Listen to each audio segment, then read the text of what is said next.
Welcome back to Whiskey Ginger, a Wave series. Well, ladies and germs, I'm on the road. Tonight, I'm in Windsor, Ontario, Canada. Canada, show up to your boy, right across the river from Detroit. Hop on over and come see me at Caesars. Tomorrow, I'm at Wind Creek in Bethlehem. Then I'm at the Hall at Live in Hanover, Maryland. Then I go to Atlantic City, the Borgata down there in Atlantic City. And I come back to Southern California. I play Valley Center. Harrah's down there. That's near San Diego. San Diego, come out and see me. Then for Lover's Day, February 14th, I'm in Canyonville, Oregon at Seven Feathers. Then me and Bobby do a Bad Friends in Lincoln, California, up by Sacramento. Then, of course, I do the Wynn Casino in March. Come see me. Las Vegas. Viva, baby. Then I'm at the Lil Roadie Fest out there in Providence, Rhode Island, the end of March. Come see me at andrewsantino.com. Once again, that's andrewsantino.com. In here, we pour whisk, whisk, whisk, whisk, whisk. You were that creature in the ginger beard. Sturdy and ginger. Like vampires, the ginger gene is a curse. Gingers are beautiful. You owe me $5 for the whiskey and $75 for the horse. Gingers? Oh, hell no. This whiskey is excellent. Ginger. I like gingers. Ladies and gentlemen, welcome back to Whiskey Ginger. My guest today is one of my favorite people on earth. I say that for all my guests, but I mean him once again today. It's Phil Hanley. Phil Hanley's on the pod today. By the way, he's got a new book out for the kids that need to know, that want to know. Spellbound. His life as a dyslexic wordsmith. One of the best comics working today. A guy I've known for quite a long time. Thank you. Where did we meet? We met, I want to say we did we do half hours together? No. No, we didn't. I don't think we. I thought we met at the cellar. Yeah, we must have. Yeah, but you were so cool right from the jump. Yeah, as soon as we met. We got a lot more in common than you think, by the way. I do notice that you're a deadhead. I do know that from the... Yeah, they're my lifeblood. You really are, huh? Yeah. Have you gone to a bunch of these new shows, or you're not into Dead and Company? I go, like, it's a celebration of the music, so I'm into it. But yeah, I don't. If I'm listening, like I was listening to the Dead on the way here, I would listen to the Dead. Like you don't. You like the idea of Dead and Company because of what it is, but it's not. I love it. I love it, and I've probably seen Dead and Company like maybe 25 or 30 times. Like I've seen them a lot. Okay, so you're in. Yeah, but it's it's great. But I got to see Jerry. Yeah, and that's the big difference. Well, it's he was just like, you get to, if you're lucky, you get to see, like, he was just such a phenomenal musician that you can't even, like, I could get all heady for like a full hour trying to talk about it, but it's like actual liftoff. Yeah. Like there when he's playing, there were times, and I was young, but there'd be times where everyone in the like arena would exhale at the same time because everyone was so focused on just him and his solo, and the final note would hit and everyone would exhale at the same time. It's so fucking crazy. It's so crazy, and you get it because like there would be at the Dead at one point 10,000 people would follow the Dead. That's crazy. 10,000 people are like, I'm not gonna have a place. I'm gonna follow the Grateful Dead. I'm gonna raise my family. I think he grew up on the lot. And you better believe it, dude. And his name's McCone, and his brothers' names are Bobby and Jerry. No, what's the first letter? S and F. Yeah, Seamus and Flannery. What? Combine them. Flanagan. Flanagan. Are you the youngest, McComb? I'm the oldest. Holy shit! McComb out of the gates. Yeah, dude. Whoa. They swung hard. Yeah. His parents are eternal free spirits. Oh, okay. Eternal Irish free spirits. Yeah. But yes, dude, you. So I do get that. But don't get me wrong. I love Dead and Co. And I mean, I've loved the Dead for so long, and sometimes you have just human nature, and it's awful. But you have like kind of gatekeeper stuff or whatever. For me, I'm like more people. Like people are like, I'll have like old Deadhead friends that are like, oh, the Dead are doing golf clubs. I'm like, have them do microphone stands. I'm like, these dudes deserve to make dough while they're alive. And every time I see a Steely or a Teddy Bear or whatever, it puts a smile on my face. That's a good attitude. And that's the attitude that you should have. I get the other, like, I heard him first, or they're my band, or the ownership thing. The Dead belong to everybody. See, that's good. And I really think they make, it's so dense. You can just listen to American Beauty, or you can fucking go so deep. They played, over 2,000 shows, and they're all on tape. And you can listen to them, and you can talk about each one, and you can write about each one, and read about each one. Yeah, amazing. It's deep, very Yeah, deep. it's I've very dug down deep. miniature rabbit holes. Have you gotten to meet any of these men? I want to meet Bob Weir. I've met it's like there's a dead lyric. I shook the hands that shook the hands. I've shaken the hands that have shaken a lot of the hands. That's cool. And I have, if you go to my Instagram, I have these people. There's these dudes, these collectors, these really cool guys that will buy their instruments and they'll bring. I was in San Diego a couple weeks ago, and a guy brought Phil Lesch's bass and Jerry's guitar from kind of one of their like best periods from the 70s. Yeah. And from like kind of mid to late 70s. So these guitars knew each other from on stage, and it was crazy. And I had a guy in Chicago give me one of Jerry's picks. He bought a Jerry guitar, and in the case was a pick, and he gave it to me. How much was that fucking guitar? These dudes are spending a lot of money on these guitars. That's got to be hundreds of thousands of dollars. Yeah, right? I mean their instruments are crazy. I mean Jerry's main guitars would be. This guy that I met in San Diego is the only non-billionaire that owns one of Jerry's main guitars. And then he had tons of guitars over the years, but they're a main. I'm surprised they're not like in a guitars. museum somewhere. Well, a lot of a lot of them will be in the Rock and Roll Hall of Fame. Yep. There was a guy who owned the Indiana Colts. He had a couple of them, and he would play it. That's right. He's a huge deadhead. Yeah. Not Irsay. Is it Jim Irsay? Am I wrong? Look that up. Indianapolis Colts, Jim Irsay, or is that wrong? I know the guitar is not the guy. Carlisle Gordon? Maybe I'm wrong. I thought it was Jim Irsay that owned that. That sounds familiar. But and he Irsay would family. play. Yeah, the Irsay family. Gordon. Carlisle.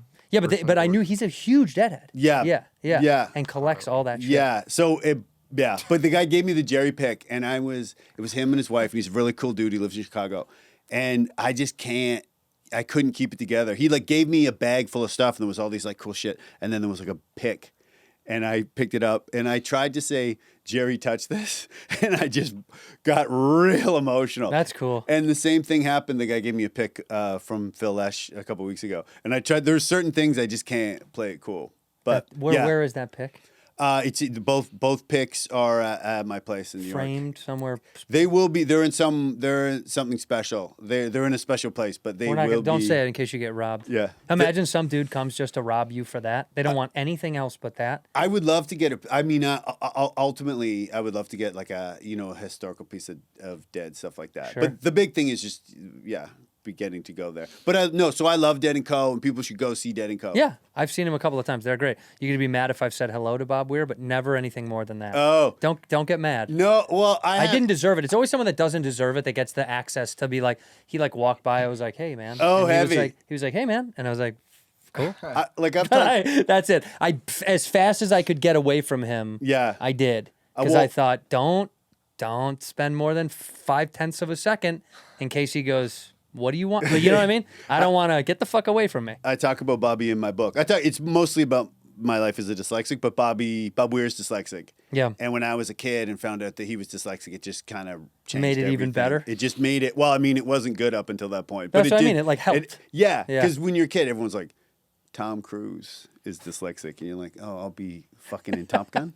What is that? How Well, you does are a that help me? Scientologist now, so that did work out to your favor a little bit. Now that's a parallel. But no, so but when I found out, and Bob Weir is such a unique approach to music, and you watch him play. I'll bring a guitar player to a Dead show, and they'll be like, what is he doing? Because he's like playing a G here and G there, G there. You know what I mean? Yeah, and guitar players get a little. They're just like, what is he doing? He has such a unique approach, and the songs that he wrote, the like timing and stuff like that is crazy. Yeah, he's the man. And this, you wrote about him in here because I talk about him. How old were you when you? When I found out I was dyslexic, 6. Yeah. It was rough, dude. But that's the thing that people can't bully you for visually. They don't know. I had red fucking hair, man. Yeah. Yeah, that one was a pretty easy target to shoot at. Yeah. Especially when you're skinny with big ears. My grandfather used to be like, you look like a taxi cab coming on the road with its doors open. That hurts. Yeah, like, that as is a hurt. child, Yeah. your grandfather being like, look at how fucking dumb you look. Yeah. So, not to down this, but Yeah. fuck me, dude. When it's physical, you're like, God, I can't get away from this shit. That's true. But people only knew if you told them. Well, they knew when you were getting dropped off of the short bus at school. Or they knew when you were in special ed. Or they knew when you were like taken out of class to like practice reading. Or when you got like kindergarten was like so good. and then they like first grade. It was like day one. You're just like, oh shit. So it was heavy trauma for you as a kid. I think it is for kids in neurodiversity. I'm sorry that happened with the red hair. Oh, brother, I'm teasing. I don't give a fuck at all. I became a comedian. It worked. Yeah, is that what did I think it? you need to bully more kids into feeling bad about their insecurities, and then they get stronger. They use it. It's like their superpower underneath. That's what I talk about. My main thing, like my mission in life, is to get people to listen to early 70s Dead. No, and no. That's working. Yeah. That's so far. That's Yeah, working. Right. I talk about it a lot, and I talk about it on stage, and I meet a lot of parents of dyslexic kids come to my shows, and special ed teachers and dyslexic No, it's people cool. and deadheads. Kind of the coolest group. Yeah, it's a I good love group. the people who come. But the main thing that I say to parents of dyslexic kids and kids that are neurodiverse is like, you have to maintain their self-esteem. Yeah. And if you do, when they finish school is just not designed for us. No, that's just the way that peanuts aren't designed for people with peanut allergies. Like, you just can't do it. But if you maintain their self-esteem, when they get out, it's like just a coiled spring, because it's like they have grit. Like, everything you want to instill in a kid, you get that if you're neurodiverse. Sure. Like tenacity, just being able to like never give up, accept how difficult things are and stuff like that. And It's also like, knowing you're not alone. There's other people that have their own little hiccups. Exactly, but you do feel you're the only kid in the class that gets 0 every test. Like, you do feel like the reason I wrote my book was years ago. I read, or my mom read me. No, I read a book about dyslexia, and I was like, "Holy shit!" Because you are the only one in the class. Like, you, even in special ed, it's like a kind of a mixed bag of kids with challenges. You know what I mean? Sure. But you felt like maybe you were the chosen one.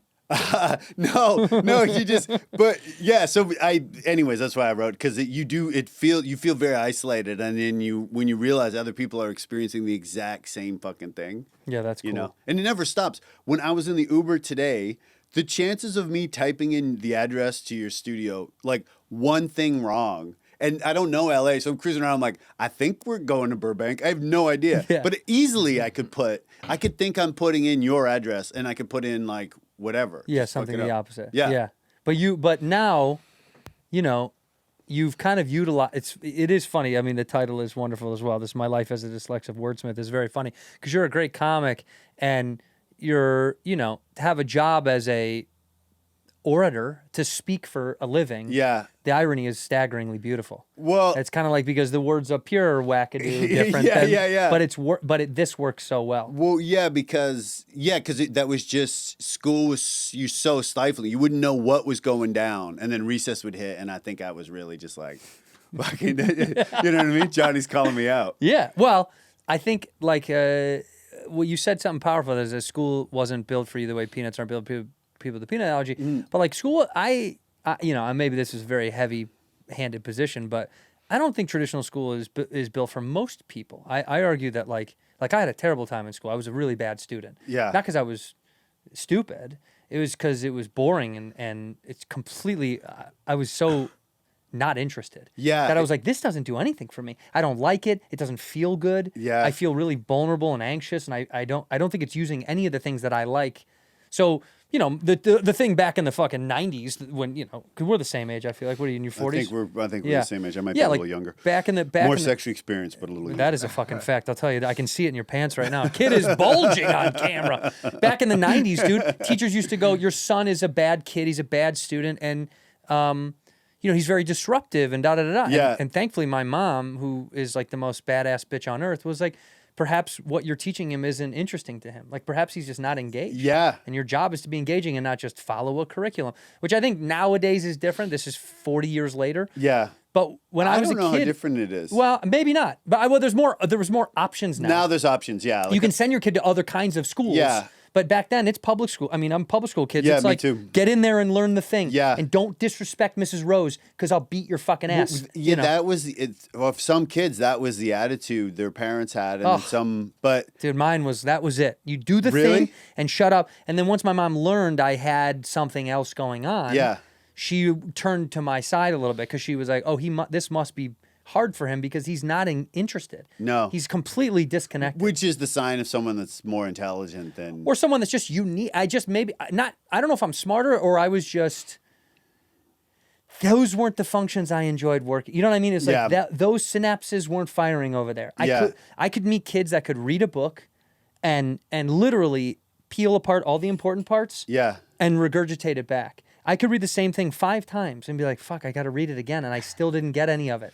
Yeah, and it's just so, I mean, it wasn't that long ago. Clearly, you can see if a kid's smart or not. Yeah. It doesn't have anything to do with their social study test or No, exam or it's their all geography. bullshit. They memorize metamorphic rock or whatever the shit. That we know that. You knew that then. Yeah, you knew did. that. Yeah, you felt it. But they still went through that charade, and I just got so lucky. My mom would go in. They tried to fail me every single year. Every year, they'd say I was stupid. They would say, and my mom would go in just calm and negotiate, and then I would go home, and my dad would be like, "You're goddamn smarter than that." Like, you know what I mean? Like, so I had kind of a good cop, bad cop kind of thing. Are your parents still together? Yes.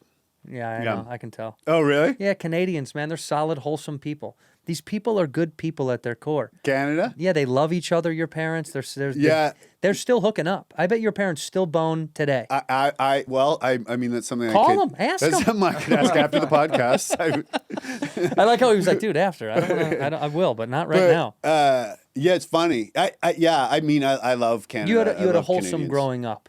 Yeah. I mean, both my parents are very good people and very. Are they still working or they're retired now? They're retired now. Yeah. Isn't that nice? yep. You're going to become their parent. You know, Yeah. that's on the rise. They live in.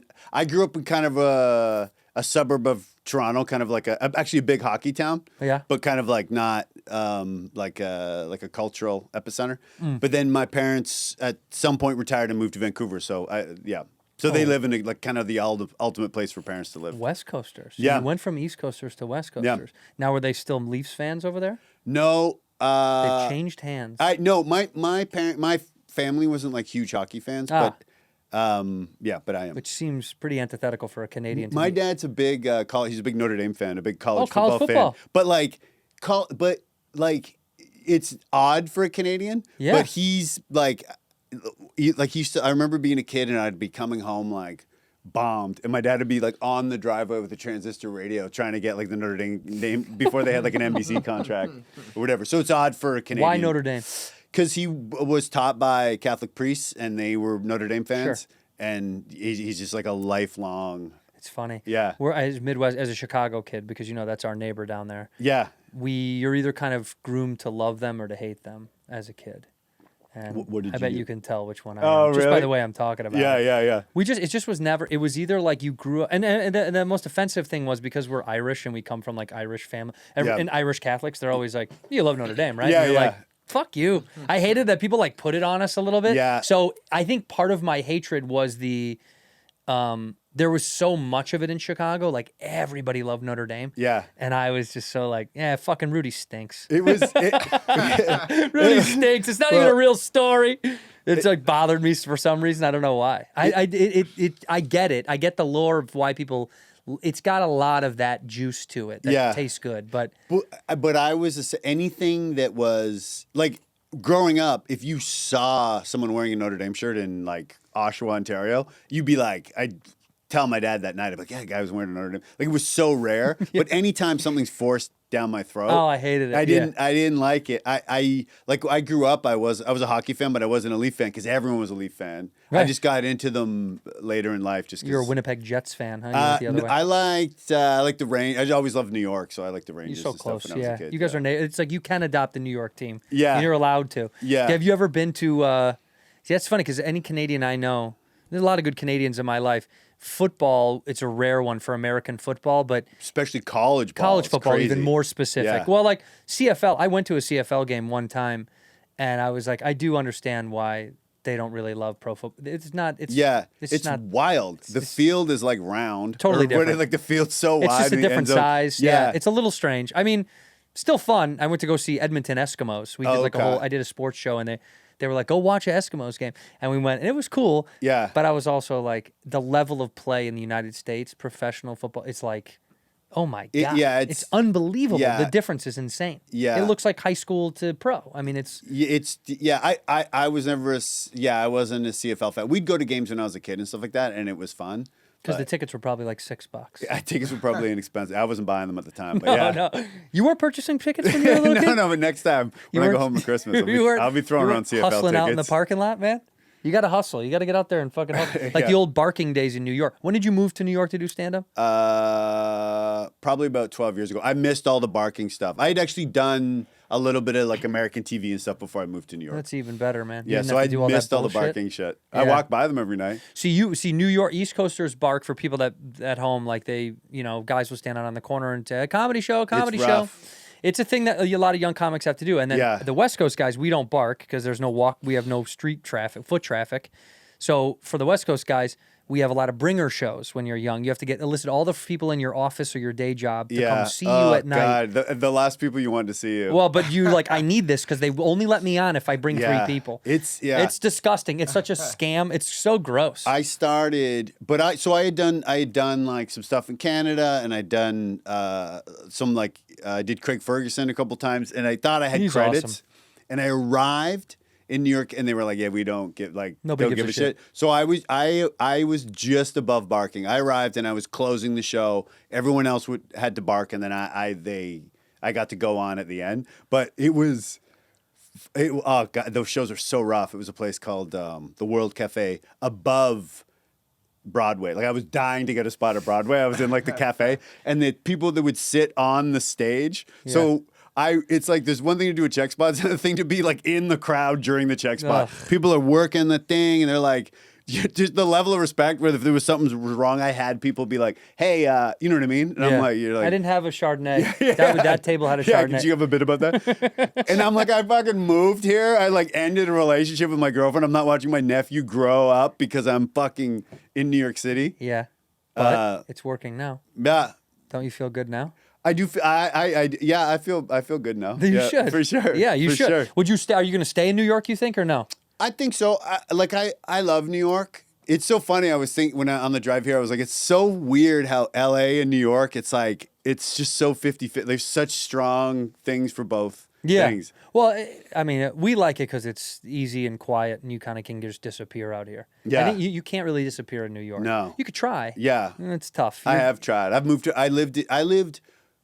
so I'd be walking distance from the cellar. I was a 15-minute walk You're in the from village? the cellar. Oh, yeah. Forever. And then this year I moved to Brooklyn, and I feel like I'm in like a new little town. You are, and you can kind of get away a little bit more. But Yeah. when you're in Manhattan, it's like, dude, you're drowning in humans. You're drowning in Yeah. everyone else's emotions and Yeah. thoughts. And here, dude, I go to my little fucking getaway, and I'm gone. Dude, I don't talk to anybody. Yeah. I go to my little nook, and I hide out with my dog and my wife.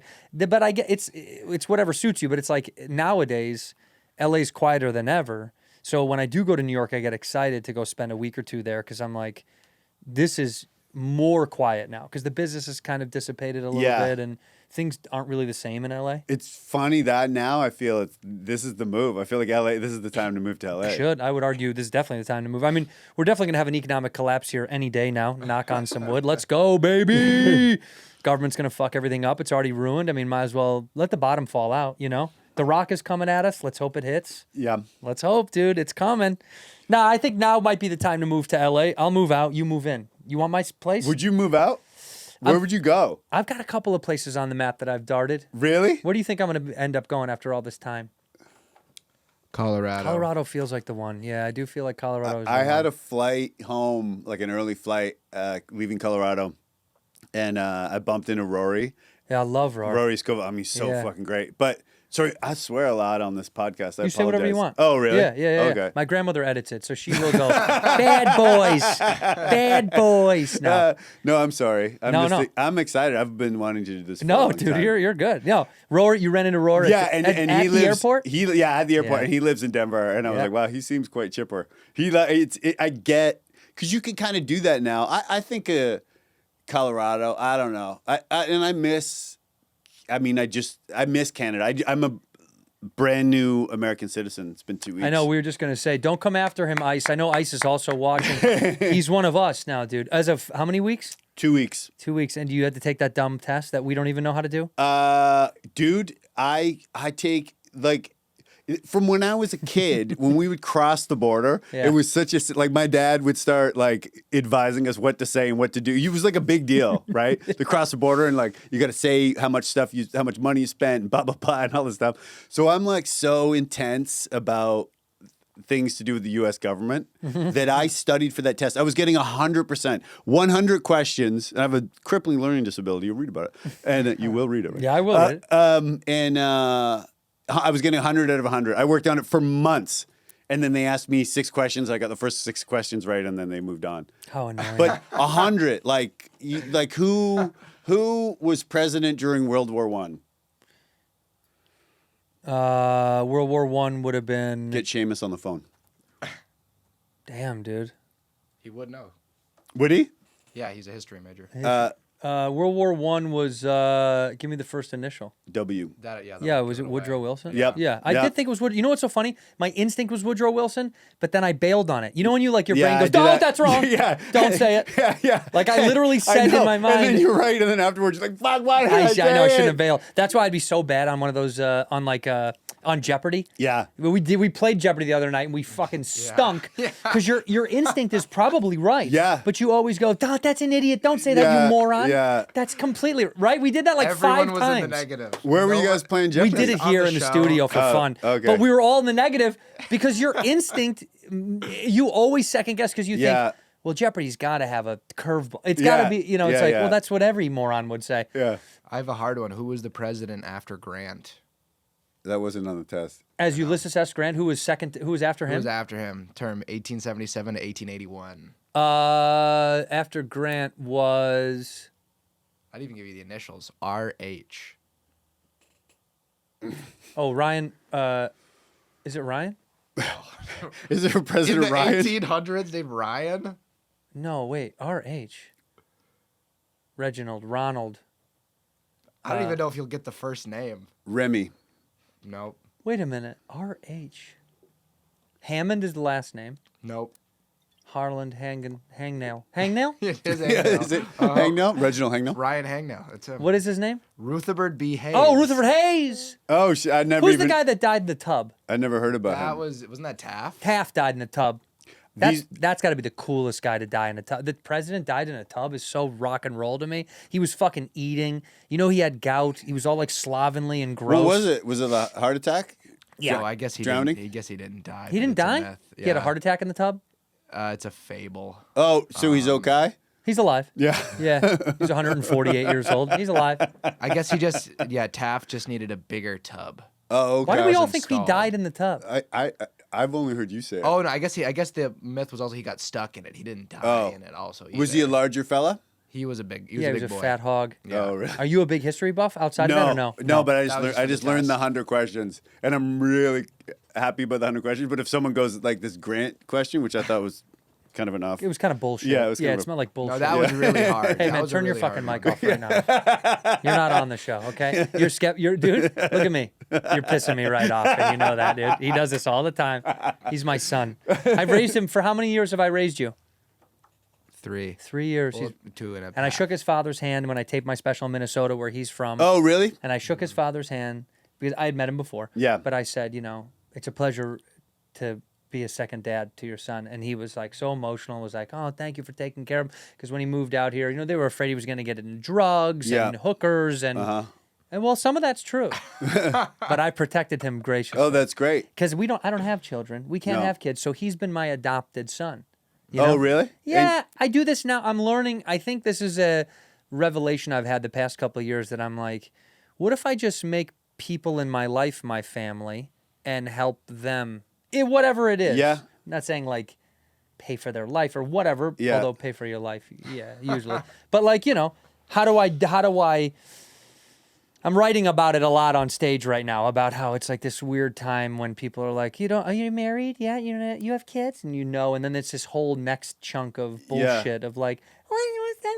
It's inquisitive nonsense. It's so personal. Well, it's nobody's fucking business. Yeah. But I write a couple jokes about it as throwaways, but the truth really is, it did kind of ignite me to start to find more purpose. Yeah. And be like, well, what do I want then? Do we want to try to like adopt the family? Do we try to have a family another way. There's many options, many ways to do it. Yeah. And I think the conclusion we've come to, partially, is that I'll just start adopting people in my life, family and friends. That's beautiful. And making them this thing and helping people if they need a thing. Or how Yeah. can I facilitate someone to continue whatever dream or path they're looking to do? Can I help them with my resources? That's that we've got? amazing. I guess, right? I'm trying. I gotta do something. I've found recently it popped in my head that because I've just had friends for so long, like dudes that I grew up with, or whatever. You're like, they're actually kind of family. Yeah, now. they are. They are brothers, really. Totally.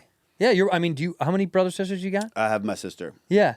So, like, I only have a sister, too. I didn't have that brotherly thing. Yeah. So I think you adopt other men in your life as, like, you get really close because you're like, I never had this bro shit. You know what I mean? Like, you had your pop. Yeah. It's just different when you see guys that grow up with brothers, two sides of it, too, because, there's also the beat the shit out of you fist fight. Seamus could be quite rough. No, you're the oldest. You're the oldest? Oh, okay. Yeah, but Seamus could fuck him up, dude. He's a pussy. He talks a big game with that mustache, but it ain't true. He's a soft little boy. You should see when I do that to him.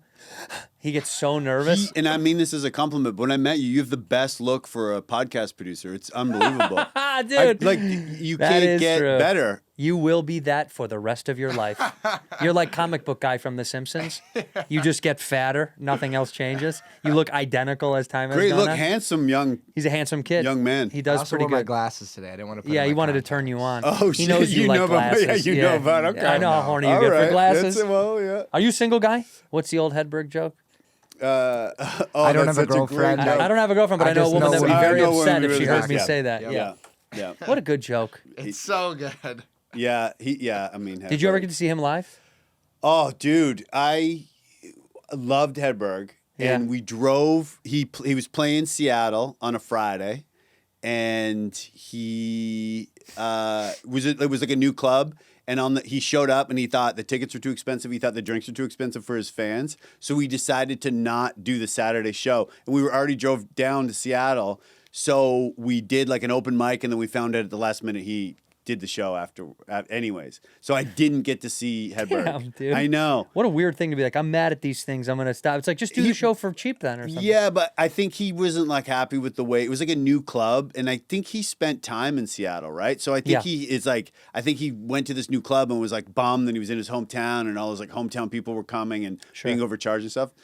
But I guess So no. Did you get to see him? I did. Oh, man. One time in Tempe, Arizona. Yeah, I got to see him. And this was shortly before he died, if I'm not incorrect timeline-wise. He wasn't dead too far after, and it was a bummer a little bit, dude, because he was pretty cooked. Oh, really? I just think he wasn't present at that point. I think he was just kind of like going through the motions, or like I didn't look like he was enjoying doing stand-up. How soon did he pass after that?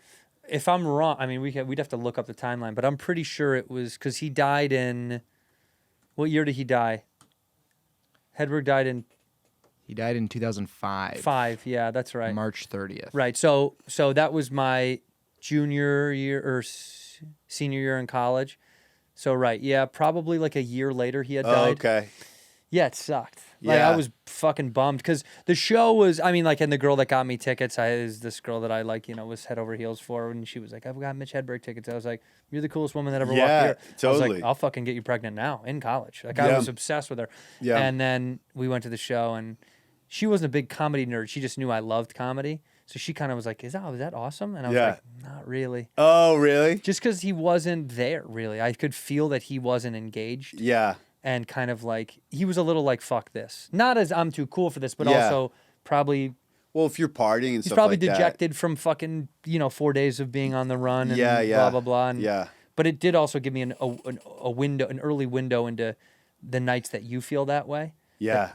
Without the fucking horse, without heroin. Yeah. But like the nights where you're like on your 4th or 6th show and you're like, I don't like the way this rhythm has been going, Yeah. And you're just kind of in it. I had such a wake-up call. I was playing some small club. I don't even think it's there anymore, but it was in Des Moines.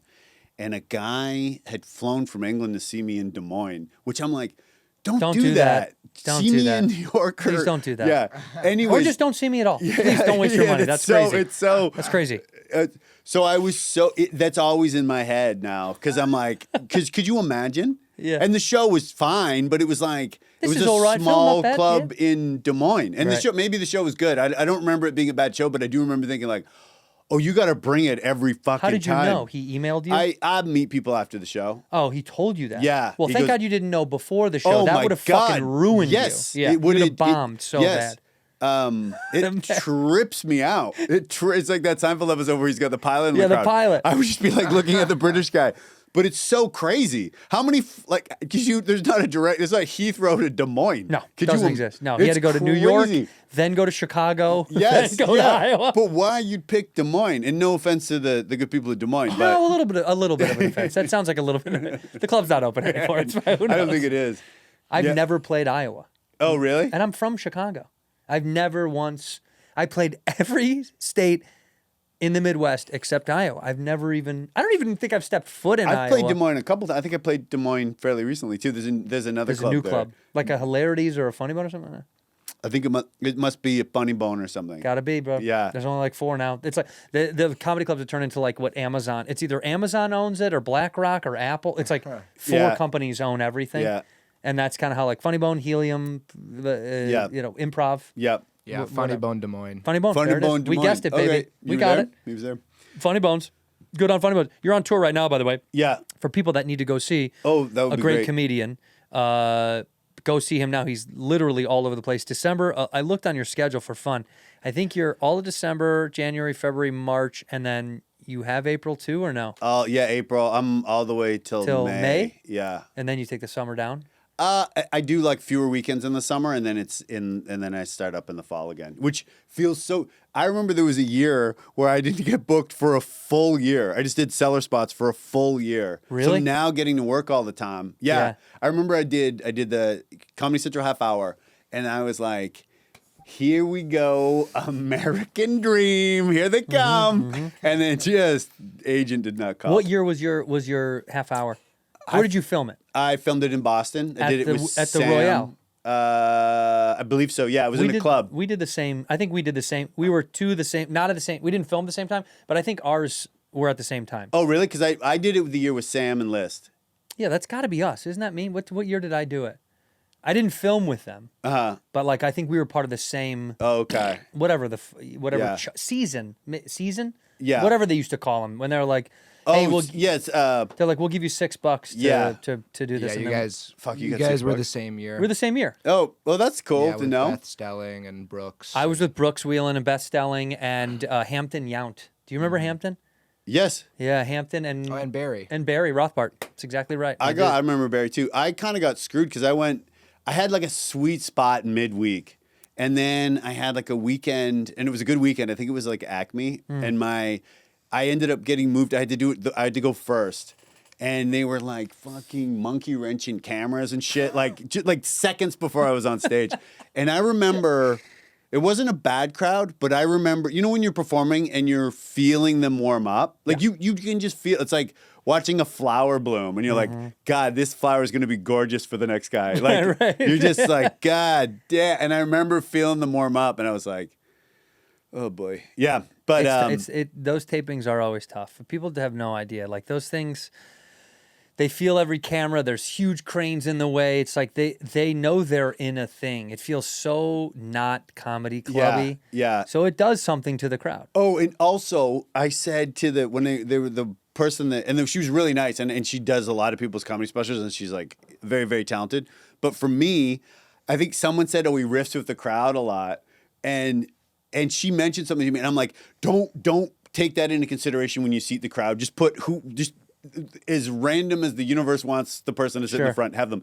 And then before I went on, she said something like, you're going to be really happy with who I put up front. And I was like, oh, you did it. No. And it was like all these people, like dudes and women who this was their opportunity to be seen on TV. And you could tell they were all like dressed up and mini skirts and stuff.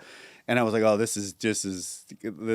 I dedicated my life for this. And you fucking put these morons in the front. Yeah, Like it was like no one wanted, it was so bad. You didn't talk to anybody though. I did. I was like 5 rows back. I was like bird's eye, like boom, normal person. How about that guy? Yeah. And the 'Cause, guy in like, the front's like, what the fuck, I man? used to do this thing where I would bring someone on stage and I was the whole show trying to find someone. And I ended up just getting so lucky and getting this great person. Because the problem is, if someone's too eager to do it, I used to do this breakup sketch. It's on my Instagram. You've seen it. Yeah. Oh yeah, we've all seen Shaman it. talks about it. We've all He's a seen it. history buff. Seamus, look up the Instagram sketch. I know you love it very much.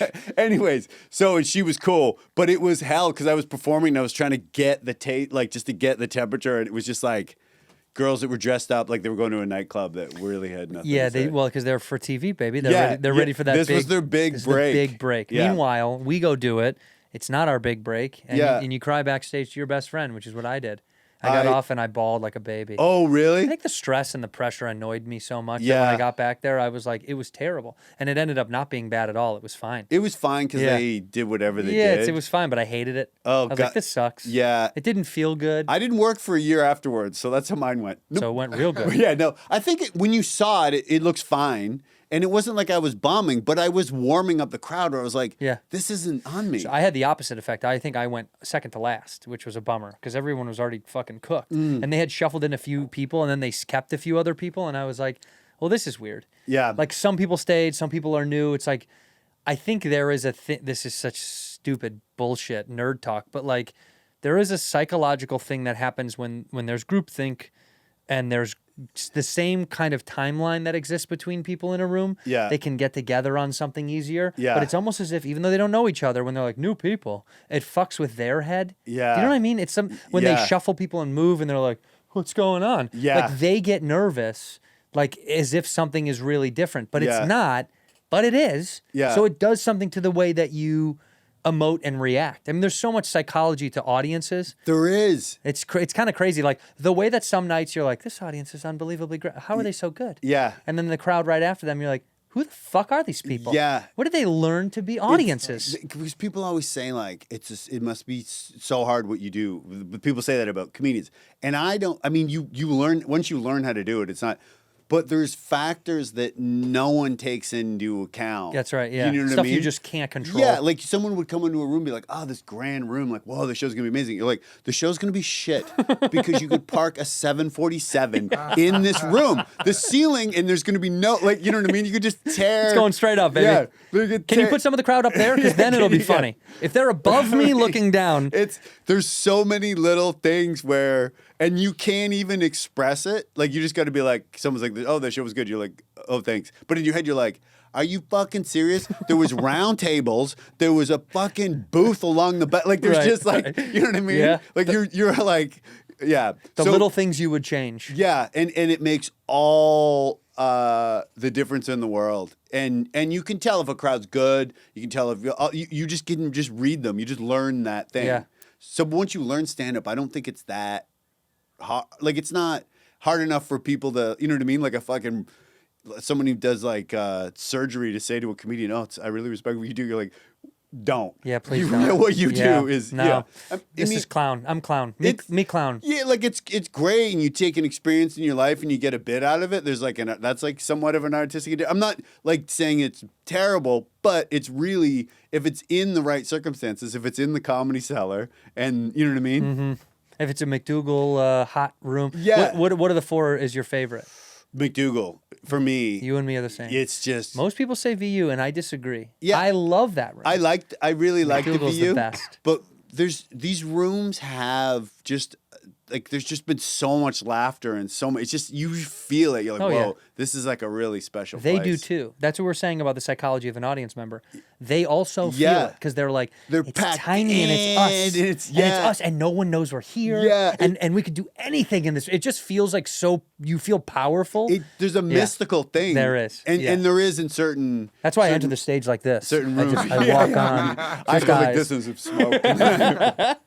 Every time I do that room, without a fucking doubt, I do better in that room than I do in any of the other rooms, and it's not even close. The only one, I mean, VU have had some VU's great. great yeah. shows. It feels so busy. You got the band. Great shows. Yeah. But great sets happen for me at McDougal because something in there tickles me in the way where you're like, ooh, we're in this little fucking cave and somebody. It reminds me of growing up in the Midwest. Basements were where we hung out. Yes. And it reminds like we're in a basement and we're just someone's telling dirty jokes and you're Yes. like, shh, they're It's- upstairs. I yeah. mean, I talk about that in my book where it's like I started in basements. Yeah. And a good friend of mine came to see me at the Cellar, and she goes, "It's so crazy that I'm in this like, world famous basement and you're doing the same. You're still a smart ass and you're still making people laugh. It's perfect. Yeah. And also, I mean, I started comedy. I watched Comedian and I watched Jerry stand on those stairs and look at his sets and then go down. So for me, my whole goal, like from the first time I did stand up was get to New York and get to the Comedy Cellar. Right. That was my whole dream. So much so that like I got there and I was so content doing spots at the Cellar. And then I started watching my friends, like they're like playing theaters and shit. And I'm like, oh, I got to do I got that. to amp this up. Yeah. I got to turn it up to 11. Well, that's just to be for the store. I wanted to move to the West Coast, and like the Comedy Store was kind of this lore cool thing, and being a part, like getting your name on the wall, that whole thing, getting passed and all that, like that shit to me was like, I need it so fucking bad. Yeah, I mean the Comedy Store, and I've played there. I normally don't do spots when I'm in LA, but I'm going to start. But no, don't. No, I think it's cool that you don't. Dude, there's weeks where I've gone to New York and I won't do spots, and people are like mind boggled. I'm like, sometimes maybe I'll just go get food and disappear for a little while, go shop or go write and go. It's kind of like an excuse for me to pretend like I'm on a work trip but do no work. Yeah, well, because my thing is, if I was going to do a spot in LA tonight, if I was doing a spot in New York, I would, drop in some new and I'd get some work done. But LA, I'd feel like people don't know me. I have to make a first impression. You're doing older stuff. Like I'm not getting any work done. You know what I mean? Right. It feels like it's a waste a little bit. Yeah. So what are you going to do instead at night? I'm going to go out for dinner. You're going to go out and have a nice dinner? Yeah. Going to get fucking ripped? I kind of stopped drinking. Good for you. Yeah. Do you drink? Anything else? Anything else I've stopped? Yeah. Well, I mean, are you doing Negative anything else? self-talk? No. No. Do you consume anything else? Not really. No weed? No. No mushrooms? Yeah, you do. If a right occasion, if I'm going to like a dead show or something like that, I might have a little something to put a little pep in my step. You know what I like to do? I like to take a little micro dose and go golfing. Oh, that's great. Maybe one of the best things I've ever discovered. Yeah. Have you golfed your whole life? Nah, I learned it kind of when I was a kid, and then I got turned off by it because it was like I didn't like it. I was like, what? My dad was like, you should do this. You'll like it. We can do it together. Then I just really loved basketball, and I was like, I just want to play basketball. Yeah. So I kind of quit, so to speak. And then in college, once in a great while, I'd go out with a few guys, but it was really just getting fucking drunk, and it wasn't even really it.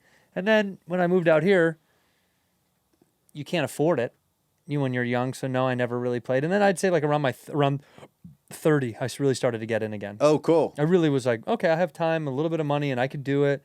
It's time consumption. Yeah. If you have the time. But if there's something that you do that you love that is I'm obsessed. That's why I like watching the Leafs and I love listening to the Grateful Dead. Yeah. Because it's so far from, you need something that's far from comedy. Couldn't agree But I would more. love something where you're outside and you know what I mean? Talking That's to people. my sell. Whenever somebody's like, golf is stupid, I'm always like, look at this. Like I think Rogan and I got into an argument about this, and I was like, dude, he's like, golf is so dumb. I was like, first of all, do you like hanging out with your buddies for a couple hours and like maybe having a drink or maybe not? Yeah. Yeah. I was like, great. Because he does it on his fucking podcast. I was like, that's what you do. I go, this is me just hanging out with a friend, having a drink, walking and talking, and also doing an activity. It's basically just like a mobile bar. Totally. I'm just like, I'm throwing darts with a friend at a bar. It's the same idea. It's an excuse because if you're not doing that, you're not going to go, hey, dude, do you want to get like a beer each and walk around like a field? You know what I mean? You need an excuse. Which is rad, by the way. And I will do that. Well, if anybody wants to do that, Saturday I'm down. night. I'm down. Every Friday to Saturday Well, when I night. was young, when we were young comics, we used to go get a sixer and go sit in the park in the summertime. And nobody wants to do that anymore because everyone is adult. Yeah. Everyone is adult now. Yeah, people are have adult. kids and families and responsibilities, and they can't now. But those days were good days. So no, you're clean and sober from everything. No, well, yeah, like this is, pretty much. I think I've had maybe 10 drinks this year. There's certain people that I will drink with. Sure. My best friend Pugs. Love Pugs. Yeah, Who's that guy? You would love Pugs. Yeah, he's the man. Toronto. Yeah, I'm going to see. Yeah, I would have drink, and then I have another best friend who's in the book. You'll learn all about him, Ronnie, and in England. And I was in England. I was like, I did shows in England. I was like, I'm not gonna not have a drink with my favorite person on the planet. You know Where's what I mean? Pugs in life right now? Pugs is in Toronto, working from home, wearing slacks, wakes up, showers, puts on slacks, works at home. Pugs rules. Pugs is in the book too. Pugs is he's we friends in high school. Our lockers would be beside each other. We're very different Yeah. And He works in corporate America? he Or corporate Canada? Canada, yeah, he's got like a office job. Cool dude. Yeah. Yeah, he's great. He's one of those dudes who's just so cool. He's a good egg. Yeah, and he comes to dead like he'll like drop everything. I'll be like, dude, we're gonna see the Dead Coat the Sphere, and he's like, there. See you there? Yeah, where did we go? Oh, dude, we just saw the Dead. They did the 60th anniversary in San Francisco. San Francisco, yeah. Yeah, and he's just there. I heard that was awesome. Yeah, it was good. It was Yeah, really good. It was very great. fun. I just big crowds and I get nervous. Oh, really? Pretty tough. It's got to be pretty coordinated for me to go. Oh, I just get anxious, man. Yeah. Big crowds give me. I start getting like. what about like sporting events and stuff? Same thing too. I like them. I go to them, but I'm also like I do think about it very heavily. My social anxiety gets full. Oh, gear. really? Yeah, I just think I just get like a little like. It makes sense. I feel people's energy a lot in it. So when we're going to a place, I'm thinking about it the whole fucking time. Like I'm like, okay. I'm gonna go to the thing, then I'm gonna. yeah. And then I'm hoping if we have an easy way to get like in the thing and then out of the thing. Yeah. Yeah, I think about it like that. And then usually I'm like, we either leave really early or we stay way too late. Oh, 'Cause okay. I don't want to like sit in the car and have the anxiety of the people in the traffic and when we go to Dodgers games, I love it because I can walk. Oh, really? You can walk into the neighborhood, which is fucking rad. Oh, and then you get a car from there, or you Later, park in yeah, there? go to a restaurant or a bar and just okay. and then just hang until. Oh, okay. But that's why I think it's important for baseball stadiums. As a massive baseball fan, please stay or replace a stadium in a dense metropolitan area. Baseball stadiums should be in places where you can leave and get a beer afterwards. Because now all these new stadiums, they build them out. Yeah. And you have to drive and you get into a fucking car. And it takes away any sort of communal. Like, I don't know if you've ever been to a Red Sox game. No, I've never. I've been I've been a baseball fan for about Couple a month. years? Okay. Oh, About a that's month. because of the Jays? Yeah, because I started watching the Jays in the World Series, and I was like, "This is great." Yeah. And Oh, it's the best, dude. So I'm gonna watch baseball this year. It's baseball, but like one of the best feelings you can have is like walking in the neighborhood, stopping off at a bar or something to meet up with people, and then going into that game, and then after the game, same thing. And it is so specific to baseball because football stadiums are usually kind of out and about. Yeah. And basketball stadiums are usually kind of inconvenient in a lot of cities too, that you don't really want to go out there afterwards. Yeah. But like Chicago, Wrigleyville, Boston, it's just there's something about going in a neighborhood and like being like house, baseball stadium. Oh, that's amazing. Yeah. It's a cool feeling. Well, you want to go when I go to a show. If I go to a Dead show or whatever, you're like, I want to get food. Like you want to do the thing, Yeah. and then have either a drink or something to eat. Yeah. But see, so I don't really drink that much. But if I went to a baseball game with someone that was into it and then was having a beer, I was With like, me, would, you yeah, would. of course, We'd get yeah. hammered. Yeah. Yeah. I'd make sure you get hammered. Okay. Because it's fun to do, man. Yeah. I mean, it's one of the best feelings. I just stopped because, yeah, It's toxic. It's and Yeah. So I started not drinking on the road, and then that is I feel like that's key. The few times that I have drinking on the road, if you're before you start a show and you're a little bit hungover, you're like, what the fuck am I doing? I hate that, yeah. What am I doing? Yeah, that does suck. But there's places where I go on the road where I'm going to run into people and I'm like, oh, I'm going to see those guys. I'm going to have to go say hi. Yeah. It's hard. Yeah. But but at home, I don't really drink at home. I'm a little social girl. So if I'm out and about, I'll have a couple. Yeah. But at home, like we have a liquor cabinet at home slammed full for guests. But I don't think my wife and we almost never have a drink at home. I'm just not interested at it. I want to go out. I want to make it like a thing. Yeah. It's like, let's go out and let's go to the thing. My thing is I love the taste too. Like if I have a Negroni, I'm like Seamus when it comes to that. If I have a Negroni, I'm just like That's more like Flanagan. audible, Yeah. audible like groans and moans. I'm feels so good. delighted. Yeah. Yeah, no beer though. You're not a beer guy. No, I love beer. Yeah, I'll have a beer. A little Molson. Canadian's own. No, I would probably go something a little more pretentious than Molson. You know? Don't say that to the Molson. The fine people at Molson. Yeah. Although I think it's an American-owned company now. Is it really? Didn't Americans buy Molson? I feel like they sold to probably InBev or one of these major conglomerates. Oh, Again, okay. we're going back to the same. Yeah. Everyone is owned by 3 people. Even Yeah. you're owned by BlackRock. I looked you up before you came. Really? Yeah. Yeah, Coors bought Coors it. bought them. Yeah. Oh my goodness. Coors, the fine 2005. people at Coors. Wow. By the way, Also earlier, when you were talking about Jim Irsay, Yeah, Stat Boy, do some updates. So he died in this year. Yeah, he did pass. So Jim Irsay was the guy we're thinking of. Yeah, but then it went to his daughter, who I said. But I was right. Jim Irsay Yeah, was the guy. I said Carlisle, but it's Carly. and I it's a said woman. Taff. Yeah. Taft. Yeah. Was that his name? William Taft. Yeah. Great president. Who is in the bath? Tubman. Oh, was that? Okay. That's Tubward Taft. Yeah. Okay. And by the way, Taft Tubs. Click on the link in the description down below for the Tough Tabs. I do a plug for a fake thing about Tubs by Taft. Okay, listen. I appreciate you wholeheartedly. Love these shoes, by the way. I just saw this. These are very comfy. These are very dead forward. Oh, yeah, because these are dead forward. They look like festival shoes. Yeah. They look like you can wear them out to dinner, to a festival. Also, these are around the house kicks. Yeah, I wear them on stage. You can get away with murder with these things. Yeah. Don't kill. Please. I won't. Please don't. People at home, people of the world, lovely humans of Whiskey Ginger fans, do me a favor. Please go grab this book. Go grab Spellbound right now by Mr. Phil Hanley. He's also on tour. I'm assuming it's philhanley.com. Yeah, philhanley.com. Got him. Damn, you're yeah, good at that. Been doing this for a couple of Yeah. years. Go see him on tour. He's touring all the way Please until come to the May. show.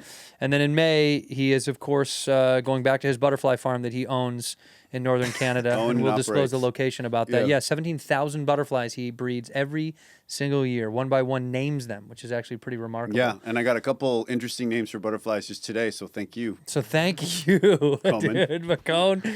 Coney Boney. We end the show the same way. Also, we'll put the link in the description down below for the book to go buy the book. Thank you. Go buy the book and go see him on tour. We end the show the same way. Look into that camera right there. Your single, if you will. One word or one phrase to end the episode. One word or a phrase. Could be a phrase of words of wisdom. Could be just a single word that really stands out to you in your mind. Whoa, really? I didn't know Shoot that. for the moon, baby. I've listened to these episodes. Don't think about it. I've never Just from your gut. Okay. One word or one phrase whenever you're ready. Come together. In here, we pour whisk, whisk, whisk, whisk, whisk. You were that creature in the ginger beard. Sturdy and ginger. Like vampires, the ginger gene is a curse. Gingers are beautiful. You owe me $5 for the whiskey and $75 for the horse. Gingers? Oh, hell no. This whiskey is excellent. Ginger. I like gingers.